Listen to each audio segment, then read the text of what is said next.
Welcome, everyone. Today, we're jumping right into an exclusive VIP tour of what has to be the most amazing, magical feeling ancient workshop in history. And you know what the craziest part is? It's set right smack in the middle of a desert. Just picture it, a vibrant, starry night sky, the glowing light of colorful Egyptian-style tents all around, and the energetic sounds of master craftsmen hard at work. In this explainer, we're going to explore the magnificent events of Exodus chapter 37. We'll be uncovering ancient building secrets that will completely blow your mind. So get ready for some serious golden wonders. So let me ask you a question to start us off. Have you ever built something super important? Maybe it was a massive block tower, a really intricate model, or just a really special gift for someone you love. Well, today we are walking right alongside an ancient master builder named Bezaleel. And this guy was given the most incredible mission you could possibly imagine. He was chosen to craft the most sacred, important treasures ever made for the tabernacle. It was an absolutely monumental task, but he brought unparalleled energy and absolute precision to every single thing he built in this sparkling desert workshop. Section 1. The Golden Ark, the shimmering centerpiece. So how exactly did Bezaleel bring this masterpiece to life? Well, he started with a very sturdy box made of desert acacia wood, which was roughly the size of a large toy chest. Step 1, he expertly cut the wood. Step 2, he overlaid it entirely with pure gold. And I mean inside and outside, totally covered. Nothing was left bare. And he topped it all off with this beautiful golden molding wrapping all the way around. Step 3, he cast 4 solid gold frings for its feet, 2 on each side, and created these long carrying poles out of acacia wood. And yep, you guessed it, those were completely covered in shining gold too. Those poles slid right into the ring so the ark could be safely carried on their grand journey. You know, this step perfectly captures the stunning transformation happening right here in our desert workshop. We're starting with plain, rough, ordinary desert wood, and literally turning it into a glowing, dazzling board of pure gold. It's not just some fancy decoration. It represents a total transformation from the ordinary to the extraordinary. Bezaleel took something completely common and, with immense care, elevated it into a radiant masterpiece fit for the absolute highest purpose. Now here is where the details get absolutely mind-blowing. Let's talk about the majestic lid of the ark, known as the ark-cover. Sitting right on top of it were the keruvim, or cherubims. These were 2 magnificent winged figures. And get this, they were hammered out of one single, solid piece of pure gold along with the cover itself. No way, right? Bezaleel hammered and shaped them so they perfectly faced each other, looking down toward the cover, with their beautiful golden wings spreading out high above to protect it.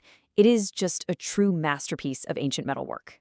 Okay, moving on to section 2, the golden table, the table of bread.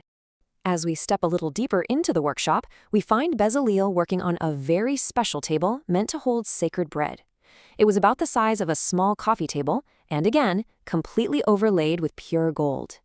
He added a beautiful gold molding around its top and crafted a special rim with its own golden molding.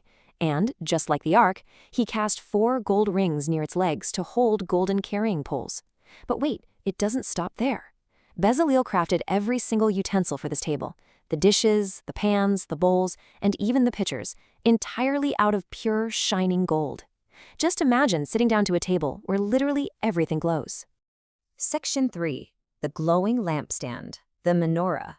66. Can you actually believe that the entire menorah, along with its 7 lamps, its tongs, and its trays, were crafted out of a massive 66 pounds of pure gold? That is incredibly heavy and obviously extremely valuable. Think about it. It took immense strength and spectacular skill to carefully hammer out 66 pounds of solid metal into a delicate, highly detailed branching lampstand without making a single mistake. But what's truly incredible to me are the tiny specific details Bezaleel achieved, all by hammering one continuous solid piece of gold. The menorah had one central shaft with 6 branches extending from its sides, 3 on one side, 3 on the other. And every single branch was decorated to look like nature. They were shaped perfectly like beautiful almond blossoms, complete with rings of outer leaves and delicate little petals. Even the central shaft had 4 of these almond blossom cups. It was essentially a glowing golden tree of light, all formed from a single unified piece of gold. Section 4. The sweet golden altar for burning incense. Our final crafting station? Well, it smells absolutely wonderful. This special altar was about as tall as a toddler, and it had these really unique horns on its top corners. built as a single unified piece with the altar itself. Bezaleel completely overlaid its top, all of its sides and those horns with pure gold, before adding a gold molding all the way around. And to top the whole thing off, he stepped completely out of the metalworking role and became an expert perfume maker. He actually mixed the holy anointing oil and the pure incense made of highly aromatic plants himself. Talk about being a master of all trades. Which brings us to our final stop, Section 5. Big lessons from small details. So what does this all mean? What are the big golden rules we should take away from all this measuring and hammering? First up, faithfulness in small things. Bezaleel didn't skip a single petal or instruction. It teaches us that God values our obedience to his plan, even in the tiny, unnoticed tasks of our daily lives. Second, excellence for God.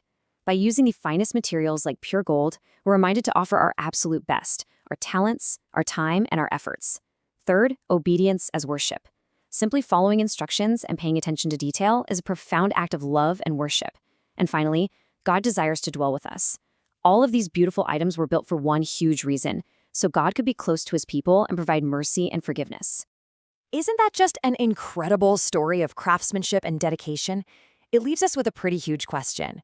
If God asked you to help build something amazing today, what special talents and excellent skills would you bring to his workshop? Think about that for a bit. Thank you so much for joining me on this explainer journey through the Master Builder's Golden Quest. I really hope you're inspired to build your own life with just as much excellence, faithfulness, and joy as Bezaleel did in the desert thousands of years ago. To keep exploring fascinating ancient blueprints and learning with us, remember to click the bell button, like, share, and subscribe. See you next time.